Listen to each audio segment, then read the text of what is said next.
चलते हुए आ जाओ बाहर। 1 मिनट पहले खड़े रह जाओ, 1 मिनट रुको ना, वो पैर पे।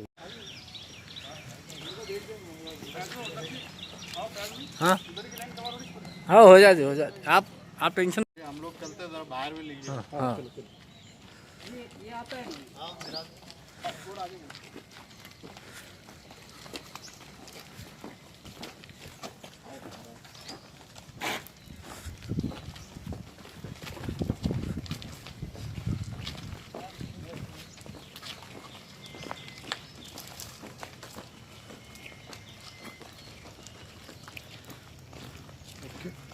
एक मिनट और थोड़ा सा आगे आ जाओ।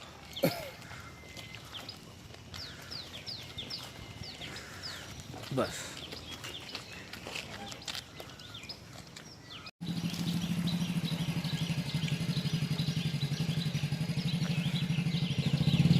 एक मिनट, वैसे ही रहना। अमरान का इधर से आ जाना। हाँ ठीक से लगा।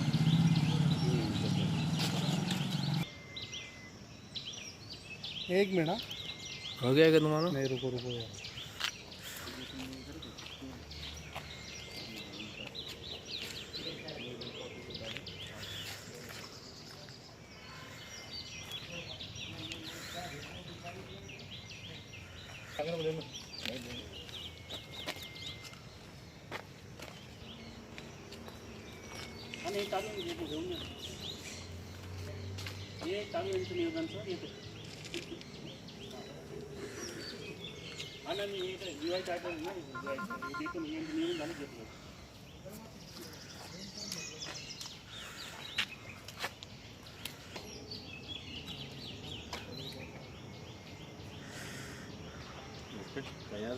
हाँ। कमिश्नर के थ्रू प्रेसिडेंट ऑफ इंडिया को मेमोरेंडम दिया है इसराइल और हमास की कन्फ्लिक्ट के हवाले से। गो के लोगों ने कहा है कि सीज़ फायर हो गया है, लेकिन हम समझते हैं कि सीज़ फायर दो गवर्नमेंट की फ़ौजों के बीच में होता है और हमास एक ऑर्गेनाइजेशन है, इसराइल एक गवर्नमेंट है।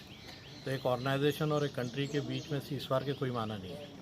जितनी भी चीज़ें हुई है हम इसको इसराइल का एक जाराना हमला समझते हैं कि बारबारिक अटैक ऑन फ़लस्तीनी पीपल्स, स्पेशली ऑन गज़ा के लोगों पर जो उन्होंने बमबारी की है, ये सबसे ज़्यादा कंडेमनेबल और ये मजम्मत करने के लायक है, इसलिए कि इसके ज़रिए से उन्होंने हज़ारों बिल्डिंगें तबाह की हैं और उसमें तकरीबन 232 के करीब शहादतें हुई हैं, जहाँ बाक लोग हैं, और उसमें 65 बच्चे हैं।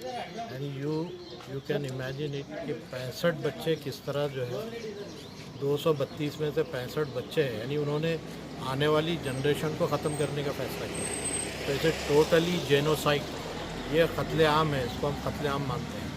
इसलिए हम प्रेसिडेंट ऑफ इंडिया से रिक्वेस्ट कर रहे हैं कि जो हमारा पुराना स्टैंड है फ़लस्तीन के ऊपर, जो गवर्नमेंट ऑफ इंडिया ने लिया है, इस स्टैंड पर कायम रहते हुए इंटरनेशनल फोरम में इसराइल के इस अटैक की मजम्मत होनी चाहिए कि ये जेनोसाइड है। It is not a conflict but it is a genocide.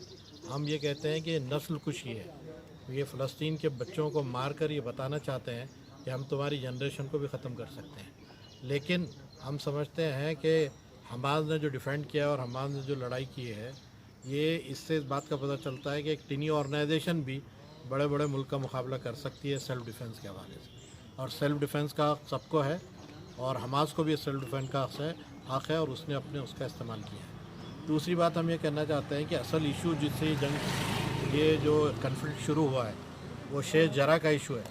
Sheikh जरा बैतुल मुक़द्दस या मस्जिद अक़सा के पास एक इलाका है जहाँ से पुराने 2 सदी पुराने रहने वाले मुसलमानों को खदेड़ कर निकाला जा रहा है।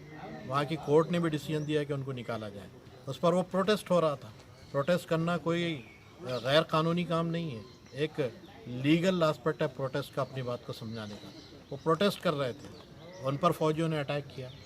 रमज़ान के आखिरी दिनों के अंदर मस्जिद अक़सा में अपनी ही मस्जिद में मुसलमानों को जाने से रोक दिया गया है। उस पर लोग प्रोटेस्ट कर रहे थे, उस पर गोलियां चलाई, यहाँ तक कि नमाज की हालत में जो लोग थे उन पर गोलियां चलाई।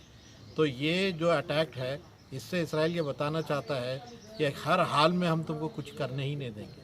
तो ये शैतानों और डिक्टेटरशिप का आइडिया है। ये दुनिया कहाँ